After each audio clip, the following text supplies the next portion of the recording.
Welcome to Lead Different, the podcast that redefines leadership and challenges the status quo. Hosted by Daniel Dominguez, founder and CEO of Why Not Leadership. This show is your compass to becoming a better leader through the power of self-awareness. Good leaders foster teams that are engaged, empowered, and energized. Join us on this transformative journey as we equip you with the tools and insights to lead different. Get ready to challenge the ordinary and embrace self-aware leadership. This is Lead Different. Subscribe now. Discover a new era of leadership. Lead Different, because great leaders change the world. Hello, everyone, and welcome to Lead Different, the podcast that's dedicated to helping us understand how to lead different in today's world. Today, we have a very special guest. I have Kevin Perlmutter on. Kevin helps CMOs, brand and business leaders turn emotional insights into a competitive advantage. He's the chief strategist and founder of Limbic Brand Evolution, brand strategy and neuromarketing consultancy. He loves making things better, being curious, connecting the dots, and setting the foundation of a future that has yet to unfold.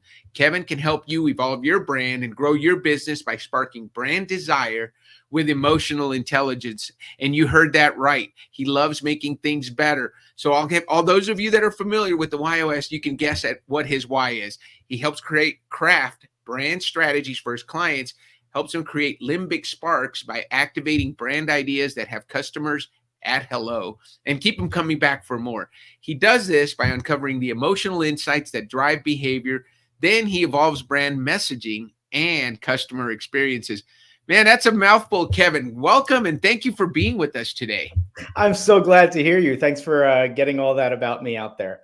Man, this is such good stuff. And you are, I mean, listen, those of you that have been listening to, whether you listen to Why Not Wednesday or you're new and you're listening to the Lead Different podcast, you know that what we're about is all about that limbic brain connection. And when I got the opportunity to meet Kevin through another connection, I said, I've got to get him on the show because at Y Institute, when I was the chief growth officer there, we put so much of an emphasis on that limbic brain connection. Well, if we have somebody who does limbic brand evolution, we've got to talk to them, right?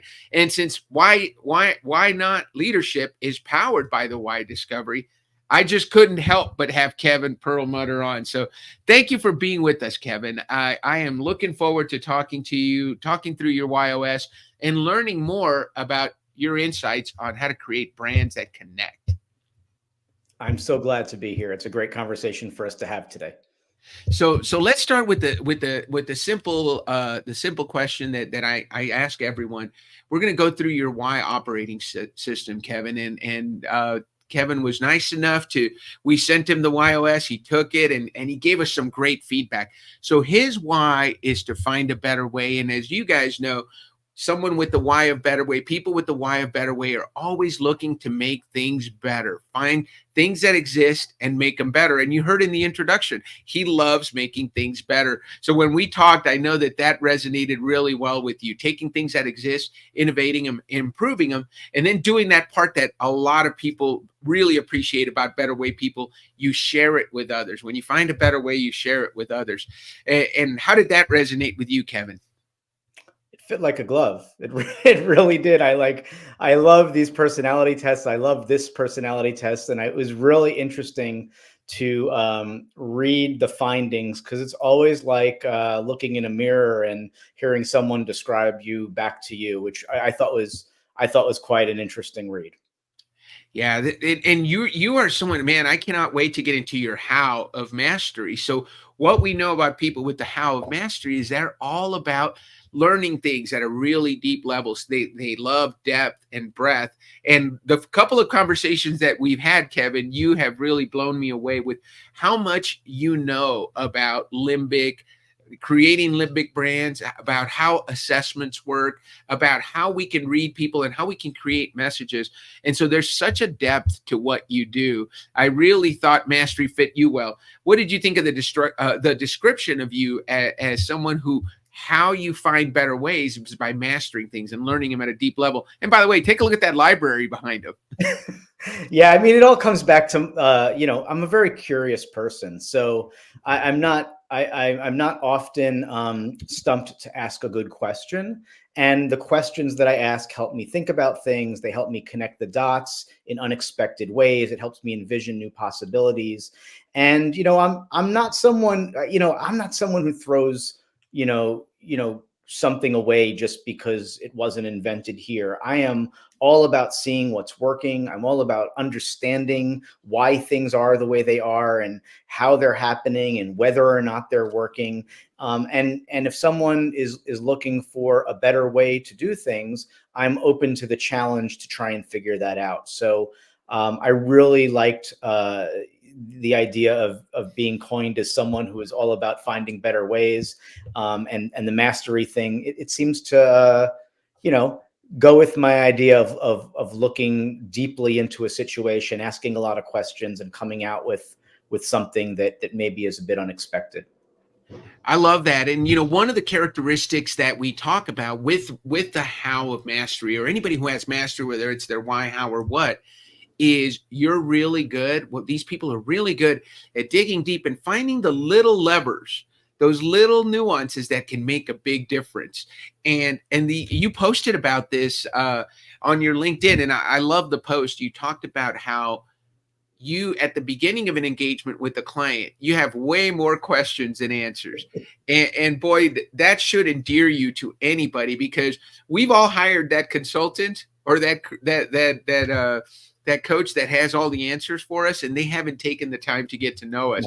Let me tell you, if you're going to work with Kevin, he's going to get to know you. Even in our first conversation, it was great because I threw a lot of stuff at Kevin that I normally throw at people, and I get answers. And Kevin was like, well, hold on.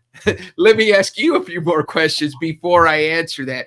And that is such a great characteristic, because it really helps you get to know your clients really well. I think what you posted about today, if you had an hour to solve a problem, you would spend 55 minutes asking questions and then 5 minutes solving the problem, right?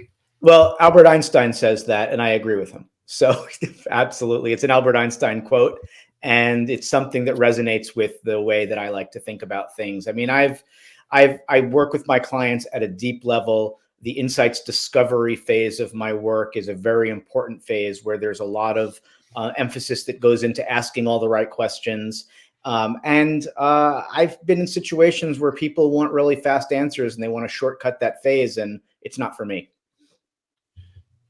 And I love that you say that, because sometimes, and you're very clear about who you want to work with, right? And you even said it, one of the things we talk about when we work with people on their why operating system, and we haven't even gotten to your what, but let's continue on this path, is when we're helping people figure out who their ideal client is. And you just said it a little while ago. For you, an ideal client is somebody who's looking for a better way. If they're looking for a better way to do what they're doing, and what you do is help with brand evolution. So if they're tired of doing it the way they're doing it and they want a better way to do it, you're the guy they want to go to, because guess what? You love finding better ways. It's what you do really well, and it's what they're looking for. So you're not gonna clash, right? If somebody came to you and said, "Hey, Kevin, we're gonna hire you, but we don't want you to change anything," how fun would that be? Well, I wouldn't be doing the work with them, so I wouldn't know. But it's people ask all the time, who's your ideal client is a pretty classic question, and a lot of people shoot to verticals or different types of industries or different size businesses. I work with businesses of all shapes and sizes to help them evolve their brand, and the common characteristic of my clients is that they are brand leaders, whether they're chief marketing officers or CEOs or somewhere in between. They are brand leaders who are eager for more people to appreciate, understand, and desire their brand.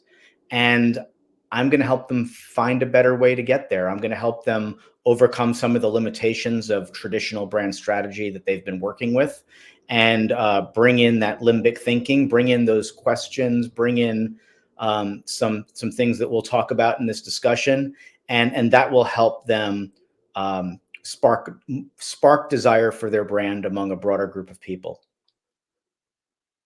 I love that. That is so good, Kevin. And so let's get into the final part of your why. And this is really good. I love this because I'm a contributor myself. Your what is contribute, and what we know of people with the what of contribute is that they love to make a positive impact on the lives of others. They use their connections, they use their wealth, they use their power to make a positive impact in the world. They want to help people. It's almost innate. So that's what people can count on from you. And you've already mentioned it a couple of times. How does that resonate with you as a deliverable? Well, it resonates with me in a lot of ways. As a brand leader, I'm trying to make a dent on my industry with a new way of thinking about brand strategy that is not traditional and rooted in this behavioral science revolution that's underway. And for me, it's all about, sharing those thoughts and helping other people apply it to their work, whether it's through my consulting work, through my LinkedIn posts, through a book that I'm in the middle of writing right now that will help people apply it to their work. But another side of me is contributing and giving back. And one of the great things that I've had the opportunity to do since I became an entrepreneur nearly 5 years ago is I've become a board member of a social services nonprofit where we are helping a community of people who need a little extra help with food, with everyday goods, with other types of social services.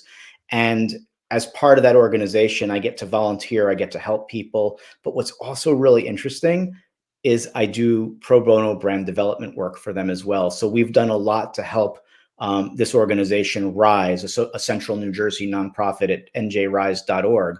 I've done a lot with them to help the brand actually communicate in ways that use the Limbic Sparks approach to brand strategy. So it has closer connections to the people who are volunteering, donating, sponsoring the good work that this organization does for its community. So contribute fits like a glove as well. I'm real happy with that one.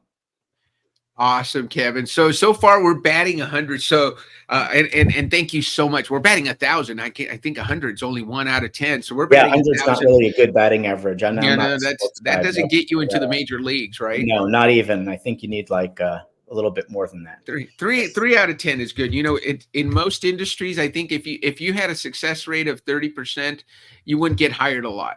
No, in baseball, it's very valuable though. That is a 3 out of 10. I mean, when we look at that is really important. Well, I was looking at your mission, Kevin. Your mission is to help brands be more desired with an approach rooted in behavioral science and deep curiosity that overcomes the limitations of typical brand strategy. So that's your mission.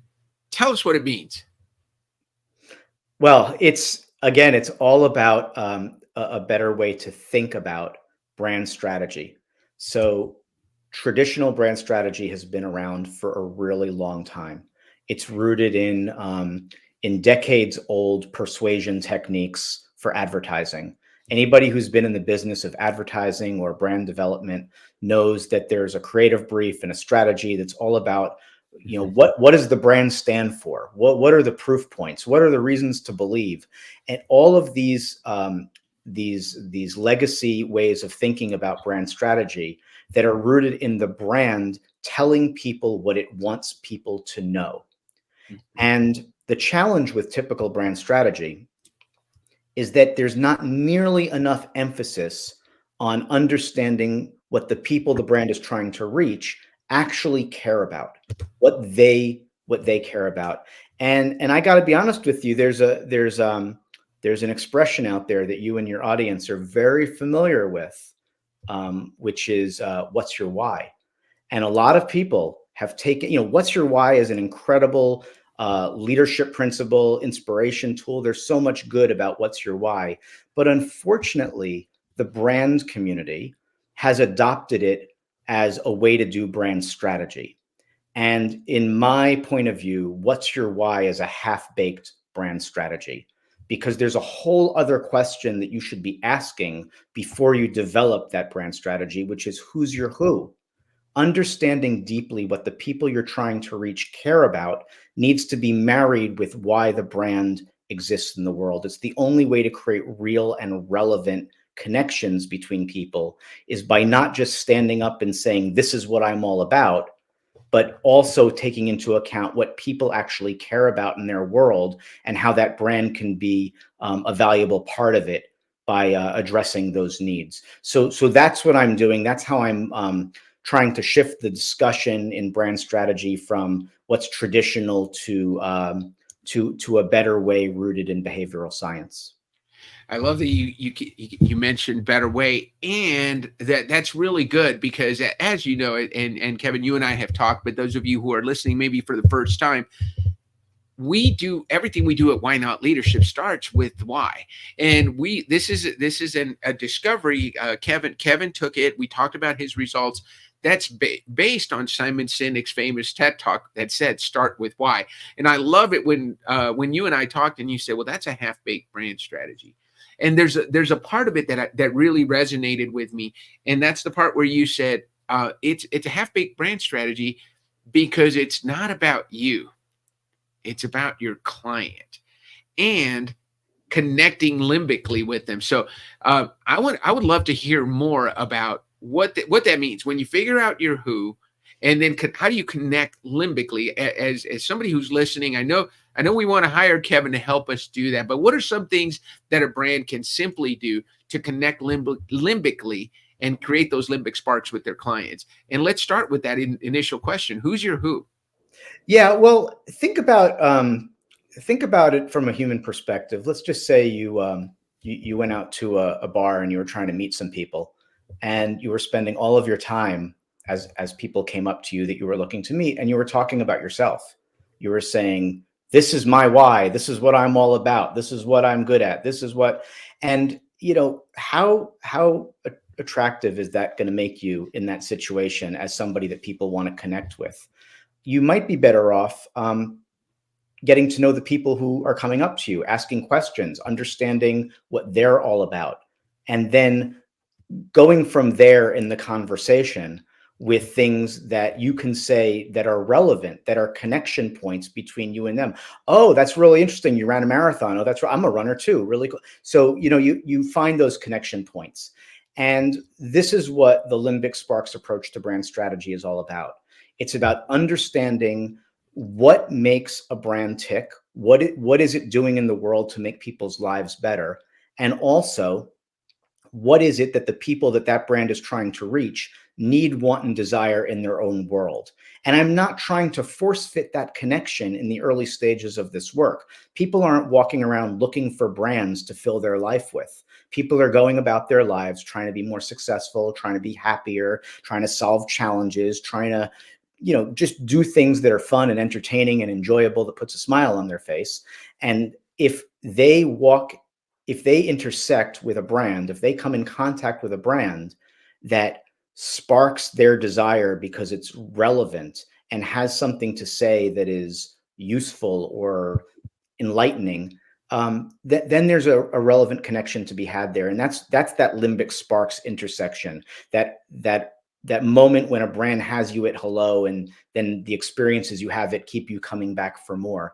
And what I'm looking for in that discovery phase, the first phase of the work I do with a client, which I call focus, is the shared emotional motivation. The shared emotional motivation is something that is often not considered in traditional brand strategy. In traditional brand strategy, it's all about what the brand wants to say. It's their why most of the time. But the shared emotional motivation is what you discover when you understand where that intersection is between what the brand wants to say and what people need, want, and desire in their own life. And then the second part of developing the brand strategy, the other bookend, is what I call the connect phase, which is coming up with what the brand idea is going to be. And in traditional brand strategy, the brand idea is often an about us statement. But in the Limbic Sparks world, the brand idea has a higher calling. It's a brand benefit and invitation to other people. It needs to be a benefit and an invitation that other people will recognize as something that they want to bring into their lives.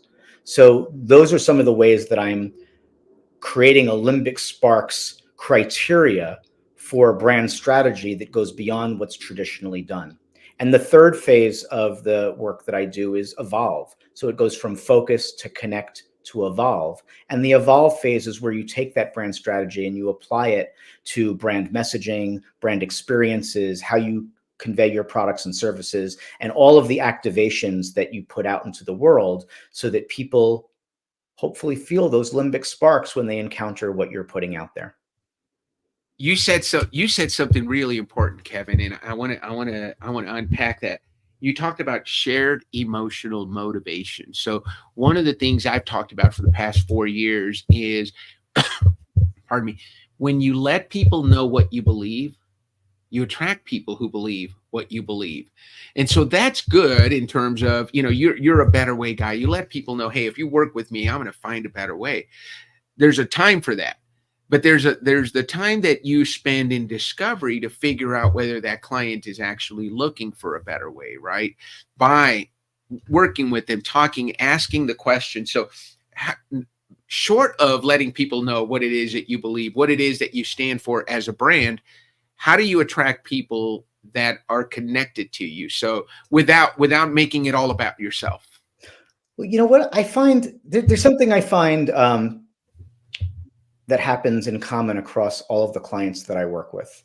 So part of my process is interviews, one-on-one interviews. And I have conversations with not only my clients to understand what their brand is all about and what their benefits are. And there are a variety of questions that I ask, but I also ask questions to their customers. Now, with certain clients, like I work with B2B clients that have 100 customers, and I can talk to 12 of them and get a pretty rounded out point of view as to what they're feeling. With much larger clients, I may need to go to customer reviews and testimonials and do some more quantitative research. But one way or another, I'm understanding what their customers care about and what draws those customers or clients to this brand. So here's the theory. If you can understand why people keep going back to a brand, if you could understand what draws them in, what the experiences are that they're having that keeps them coming back for more, then there's a high likelihood of two things. One is you're going to find that those are emotional benefits. It's going to be more about how the brand makes them feel than the specific things that the brand offers. And those things that brand experience makes them feel, number two, are going to be the differentiators that set the brand apart. And here's a third thing, bonus. The bonus is, to answer your question, there are more people out in the world who would love to experience those emotional benefits if they knew they existed from this brand. So if we can reorient how the brand communicates what it's all about in terms of the benefits and invitations to others, then those things will attract people to the brand. And you said this earlier, Kevin, that's so really good. People aren't looking for your message. They're not looking for your product. They're looking for solutions to their problem, right? And it's how you address that solution. But you said even something more important just now. It's after you've given them a solution, how did it make them feel? Right. And sometimes the way you draw people in is slightly different than what they feel afterwards. But the trick is to try and bring those two things together. I want to give you an example. I have one client that I worked with. I have many clients that I've worked with. Which one do I want to talk about?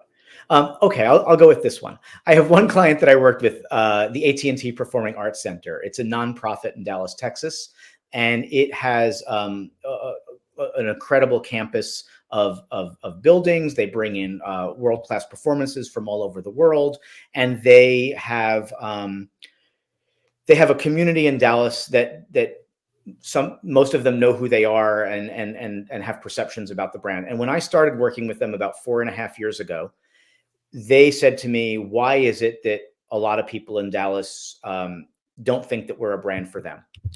And I said, well, who are the audiences that you're trying to reach? Well, we have these great performances and a lot of people who are wealthy in Dallas who come, but then there's people, families who are not really experiencing the brand as much as we'd want. And there are other people around town. But we do all of these wonderful things. We help emerging artists get on stage, and we help people in the less wealthy parts of Dallas have access to the arts because it's not in their schools, but we subsidize it by bringing it in or having people come into the facilities. But we're just not sure why families and the less wealthy people aren't as familiar with us as we would like them to be. Well, at the time, their tagline was "Staging the Amazing." It was a very about us statement. It caused them to go down the path of talking about themselves, how amazing they are. They were doing a great job expressing their why. But when we found out how wonderful people felt when they actually experienced the AT&T Performing Arts Center and all of the wonderful things that they discovered, we recognized that we needed to shift the brand idea from an about us statement to a for you statement, from about the brand to a benefit and invitation. And we went from staging the amazing to yours to discover. And now, 4 years later, the brand is all about welcoming people in and inviting discovery of all that there is to experience on the campus of the AT&T Performing Arts Center.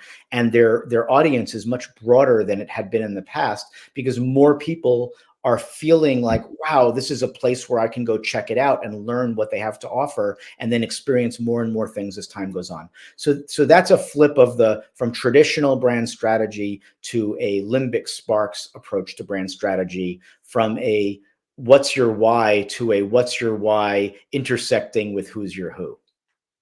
That is a really great example. And what I really like about that is you addressed the next question that I had, Kevin, which when we talked about in one of our previous conversations, it's not about you, it's about them. And you turned a message that was all about staging. What is it? Staging the amazing. Staging the amazing, which and it was all true. about. It was wonderfully true. It just wasn't connecting with a lot of people. Yeah, because it's about them. But when you said, "Hey, yours to discover," it brings you in. It's about you.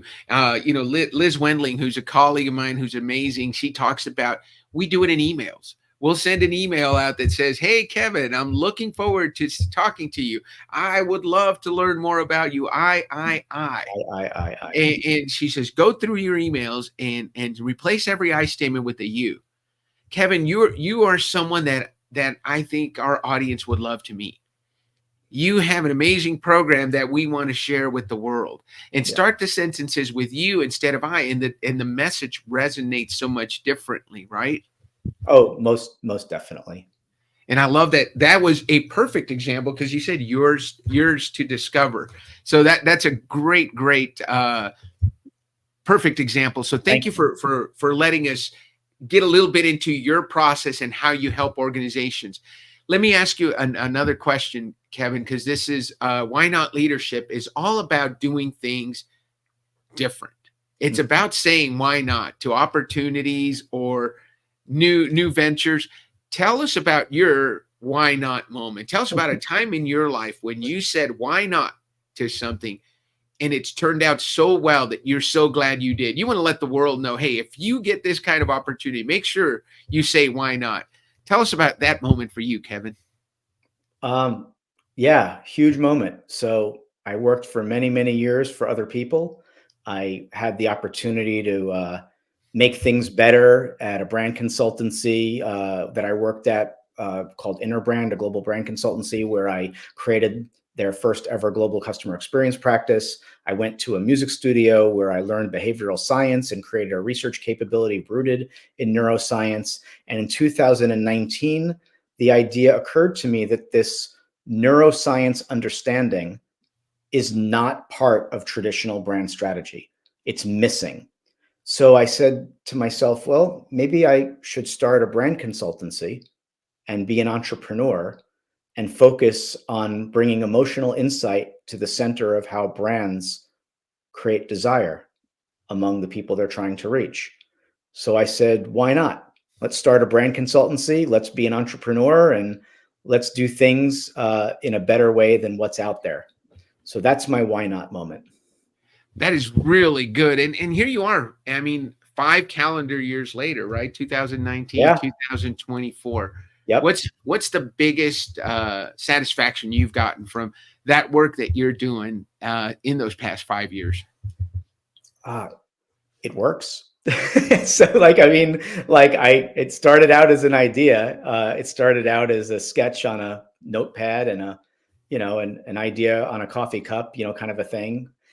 And here I am nearly 5 years later, and I've worked with over 24 clients, and I've refined the Limbic Sparks approach to brand strategy. And I have some clients who are really happy with the work we've done together. It shows in their business results. And I've been documenting, not only the cases, but, the approach to Limbic Sparks. And I'm in the middle of writing a book to really get that out there and help brand leaders bring it into their worlds through the lens of the book. And I just, looking back, I just never would have thought 5 years ago today that I would be in this situation in my life or in business on my own, even 5 years ago today. So just looking back, I'm so happy that I took the leap, and I'm having the time of my life, and I feel like I'm just getting started. Kevin, that is such a great point. There's a famous Steve Jobs quote that says, it's hard to connect the dots looking forward. You can only connect them looking backwards, right? But 5 years from now, somebody had said, hey, you're going to be the leader of Limbic Brand Evolution, and you're going to have dozens of satisfied clients who are going to know themselves better. They're not going to know how to message themselves better based on the research and work that you'll have done. You probably said, you're crazy, right? I'm working at Interbrand, and I'm gonna continue to ascend here. Mm-hmm. And here you are 5 years later. I love that your story really emphasizes the point that everything begins. Every great thing that's ever happened began with an idea, and you gave life to it. You probably you took that idea, and then you wrote it on a piece of paper, and then you started creating the plan, and then you started executing. So for all of you out there that have that great idea, I think what Kevin is telling us from his story is, go for it. Say why not, and go ahead and bring it to life, and watch it make a difference in the lives of clients. It made a difference for the AT&T Performing Arts Center and dozens of other clients that you've had. Kevin, that was a great example. What do you say we end the show on that note? Why not? That's it. Thank you so much, Kevin Perlmutter, Limbic Brand Evolution, for sharing your wisdom and your stories of success with Why Not Leadership and our fans, powered by Why. Have a great rest of the week, everyone. We look forward to seeing you next week on the Lead Different podcast. Thank you, Kevin. Thank you so much for having me. Subscribe now. Discover a new era of leadership. Lead different, because great leaders change the world.